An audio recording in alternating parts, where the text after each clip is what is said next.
Are you into games? You must be, the way you've been playing me, I'm just kidding. No, I'm not. No, but for real though, I used to live in this townhouse complex on Glen Erin Drive in Saga when I was like 4. And the neighborhood kids used to knock on the door all the time and ask me to play, but my dad would be like, no, she's busy doing homework. But it wouldn't even actually be like real homework. It would just be like a bunch of math problems he just made up for me to do.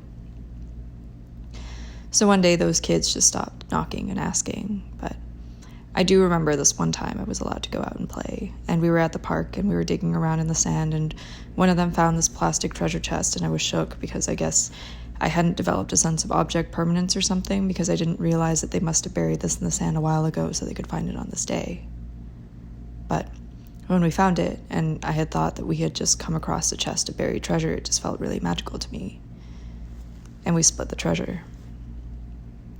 At 4 years old, I had a crush on the boy next door who was maybe 2 or 3 years older than me. His name was Scott. When I would be stuck inside doing work, I'd see him biking past my window. Sometimes he'd look at me and wave, and I'd wave back, but then I'd always need to go back to work. But on this day, he handed me this little plastic gem in this light dark blue color, the color of a cornflower, and I kept and cherished this plastic gemstone from this boy, which I perceived as a token of his love. I glued it onto a ring and wore it all the time.